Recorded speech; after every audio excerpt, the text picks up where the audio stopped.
Ava stood in the middle of her small apartment, her hands shaking as she held the phone to her ear. Tears rolled down her cheeks, and her voice cracked as she tried to understand what she had just heard. Naomi, her sister, had said it so calmly, almost like it was no big deal. You don't need to come to the wedding anymore.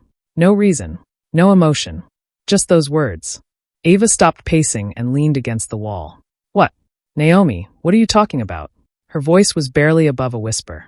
I think it's better this way, Naomi replied, distant and cold. I don't want any drama. Drama? Ava said, stunned. I left my job. I moved back here for you. I've been doing everything, the flowers, the seating chart, your dress fittings. But the line was already dead. Ava pulled the phone away from her ear and stared at the screen. Call ended. She stood frozen for a second. Then her fingers loosened. The phone slipped from her hand and hit the floor with a soft thud. She didn't move. The apartment around her felt strange, like it didn't belong to her anymore. The boxes in the corner, still unpacked. The framed photo of her and Naomi from last Christmas, now turned slightly on the shelf. Her chest tightened. She wrapped her arms around herself and sat on the edge of the couch. Silent tears fell as she stared into nothing. She had given up everything for Naomi. Her teaching job in Chicago, her students, her little apartment with the plants on the windowsill. All of it because Naomi needed her. And now she was uninvited. Just like that. No reason. No goodbye. No chance to understand why. I gave up everything for her, Ava whispered, her voice shaking. And she cut me off like I meant nothing. The room was still. Quiet. The only sound was her soft breathing and the hum of the fridge in the background. It felt like her whole world had been erased in a single phone call.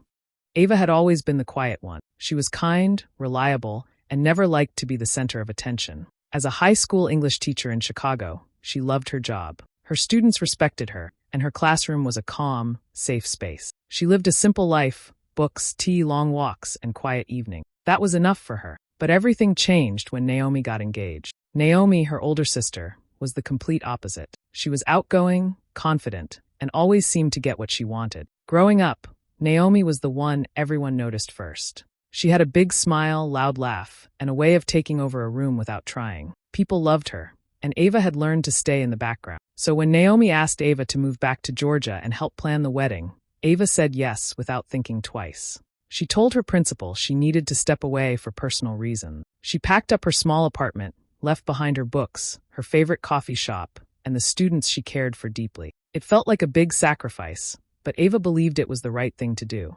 Naomi needed her, and Ava had always been the one to show up. Back in Georgia, Ava moved into their childhood home. Their mother, Clara, still lived there, warm but always a little distant when it came to Ava. Clara doted on Naomi. She didn't even realize she was doing it, but Ava had felt it for years. When Ava got into grad school, it was Naomi's engagement that stole the spotlight. Everyone was too busy talking about wedding plans to notice Ava's acceptance letter. When Ava got a promotion at school, Naomi had a pregnancy scare, and that became the only thing anyone cared about. Ava had smiled through it, like always. She's older, Clara would say. She needs more help. Ava told herself it was okay. She didn't need much. Just a little love, a little recognition. 2 years ago, Ava had been engaged herself. Jonah was thoughtful, kind, or at least she thought he was. But out of nowhere, he called it off. No warning, no explanation that made sense. She was crushed. Naomi had been there for her during that time. She brought over wine, stayed the night, let Ava cry. She said all the right things. You deserve better. I'm here for you. But even then, Ava had felt something strange. Naomi seemed a little too happy to be needed, a little too calm during her sister's heartbreak. Now, looking back, Ava wondered if there had always been something more, something hidden. Still, Ava had thrown herself into the wedding planning. She woke up early, made lists, scheduled appointments, met vendors, handled RSVPs. Naomi was busy with work calls and bridal photo shoots, so Ava did everything else. Everyone assumed she loved doing it. No one asked how she felt. Sometimes at dinner, Clara would talk about how lucky Naomi was to have a sister like Ava. But it was said like a passing comment, not a real thank you. More like a fact, something expected. Ava tried not to let it hurt. But late at night, lying awake in her childhood bedroom, she would wonder what her life might have looked like if she had stayed in Chicago. If she had put herself first, just once. But she didn't. Ava woke up early that morning, thinking about the flower arrangements she needed to confirm. The wedding was just days away. Her phone buzzed with a message from Naomi. You don't need to come anymore. Ava blinked at the screen. At first, she thought it was a mistake. Maybe Naomi meant to send it to someone else. Maybe there was a typo. She replied right away. What does that mean? No answer. She called. Straight to voicemail. She tried again. Nothing. Her chest tightened. She typed into the wedding group chat. Naomi, can we talk? I'm really confused. A moment later, the screen refreshed. You have been removed from this group. Ava stared at her phone, frozen. Her hands started to shake. She called again. This time it rang twice before going to voicemail. Naomi, please call me back. What's going on? What did I do? Still no response. She walked downstairs, still in her pajamas, and found Clara in the kitchen pouring coffee. Mom, Ava said quietly. Naomi just told me not to come to the wedding. Clara didn't look surprised. She just sighed and stirred her coffee. It's Naomi's day, honey. Let's not make this about you. Ava stared at her. I'm not making it about me. I don't understand. Clara finally looked up. Maybe it's best if you give her some space. Weddings are stressful. That was all she said. Ava went back upstairs. She felt like her whole body was buzzing, not from excitement but from fear. What had she done? She opened her laptop, checked her email, read every message from the past month. Nothing strange. No argument. No fight. She scrolled through texts. Still nothing. Then, late that night, she opened Naomi's wedding website. Her name, which used to be listed as maid of honor, was gone. So was the welcome paragraph she had written. Her photos, her work, all removed. It was like she had never been part of it. She closed the laptop slowly and sat in silence. Her mind raced. Something wasn't right. Her phone buzzed. A message from an unknown number. It was Micah, one of Daniel's friends. They had spoken a few times during the planning. Hey, I don't want to get involved, but you should know something. Naomi told Daniel you were still in love with him. Ava stared at the screen, not breathing. In love with Daniel? That wasn't true. That wasn't even close to the truth. She whispered. Why would she say that? There was no answer, just the soft glow of her phone in the dark room. Ava couldn't sleep that night. She kept hearing that message over and over in her head. Naomi told Daniel you were still in love with him. It made no sense. Yes, Daniel had always been polite. He asked how she was doing, even when no one else did. He once brought her coffee during a stressful planning day and remembered how she liked it. But Ava had never thought of him that way. Not ever. Her heart had been broken by Jonah. Daniel was just kind. A memory came rushing back. Naomi's birthday last year. They had thrown a party at a local restaurant. It was loud, full of laughter and music. At some point, Ava stepped outside to get some air. The night had felt heavy. She had just seen a photo of Jonah online with someone new, smiling, happy. It hit her harder than she expected. Daniel had followed her out. You okay? He asked, holding out a jacket for her shoulders. Ava shook her head. Not really, but I will be. She didn't mean to cry, but the tears came anyway. Daniel didn't say much.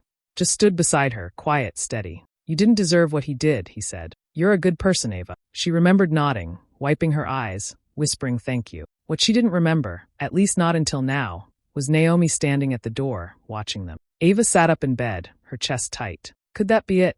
One moment of kindness, one misunderstanding, and Naomi had turned it into something else? The next morning, she went to Clara. Mom, she said, sitting across from her in the kitchen. I need to talk to you. Naomi told Daniel I was in love with him. That's why I'm not invited. Clara looked up, her face tired. I'm sure she had her reasons, Ava. She's lying, Ava said, voice trembling. You have to believe me. I would never. Clara cut her off. You've always had feelings you didn't want to admit. Ava froze. What? She asked, not sure she heard right. You've always been close to Daniel. You're emotional. Maybe Naomi just saw the truth before you did. Ava felt like she'd been slapped. I can't believe you think I would do that to my own sister. Clara sighed and went back to her tea. It's her wedding, Ava. Maybe you should let it go. Ava stood and left the room without saying another word. Over the next few days, things got worse. Friends who had once texted her daily stopped replying. She noticed she had been removed from group chats. No more invitations, no more updates. Naomi had told people her version of the story, and they believed it. Ava felt like she was disappearing. One afternoon, she scrolled through her voicemails, hoping maybe someone had reached out. Her thumb stopped on a message from Naomi. It looked like a mistake, a call left on accident, just a few days old. She played it. Naomi's voice came through, loud and clear. I swear, she's so pathetic. I knew she'd ruin everything. She always does. Honestly, she should be grateful I even let her help. Laughter followed. Another voice, maybe a bridesmaid. Then the message ended. Ava stared at the screen, her heart pounding. There it was. The truth. She saved the voicemail, her hands shaking. Later that evening, her phone buzzed. Daniel, I don't know what to believe anymore. I wish I had asked you first. Ava didn't know what to say. She stared at the message, then typed slowly. I never felt that way about you. I never would. But thank you for asking. He replied. I'm sorry. Ava sat in silence for a long time. Then she remembered something else, her journal. Years ago, after Jonah left, she had filled page after page with everything she felt. All the pain, the anger, the confusion. She wrote about feeling invisible, about watching Naomi always come first. She went to the closet and pulled out the box where she kept her old journals. The one from that year had a blue cover. She flipped through it slowly, her heart sinking. One entry stood out. Sometimes I wonder if I could ever be loved the way she is. Daniel sees her so clearly. Would he ever notice someone like me? Ava remembered writing it. It wasn't about Daniel specifically. It was about how she felt unseen. Daniel and Naomi were just the example that day. But in the wrong hands, it could look like something else. Her heart sank. Naomi must have read it. She sat back on her bed, holding the journal close. Everything made sense now. Naomi had twisted her words, used them to hurt her, to turn people against her, even Daniel. But now Ava had proof. The voicemail, the message, the journal, all of it. She wasn't crazy. She wasn't wrong. She had been betrayed. The night before the wedding, Ava stood outside the large white event hall where Naomi's rehearsal dinner was happening. She hadn't been invited, of course, but she couldn't stay quiet any longer. Her heart beat hard in her chest as she walked through the front doors. She spotted Naomi near the back, laughing with a group of people, wearing a white dress that shimmered under the lights. Ava walked straight toward her. Some heads turned. The music kept playing, but the air shifted. Naomi saw her and froze. "What are you doing here?" she asked, eyes narrowing. Ava stopped a few feet away. "We need to talk. Now." Naomi crossed her arms. "No, we don't. You've done enough." "I didn't do anything," Ava said, her voice steady. "You lied. You told everyone I was in love with Daniel." Naomi rolled her eyes. "You are. You always have been. I saw it."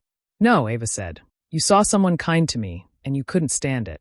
Naomi stepped closer, her voice sharp. "You were always jealous of me, always in my shadow. You wanted what I had. You think people don't notice, but I do." Ava's hands were shaking, but she reached into her pocket and pulled out her phone. She hit play. Naomi's voice filled the space around them, from the butt dial voicemail. "She's so pathetic. I knew she'd ruin everything. She always does. Honestly, she should be grateful I even let her help." The people nearby went quiet. Naomi's face changed. Her smile dropped. Her mouth opened, but no words came out. Daniel had just walked in. He heard it too.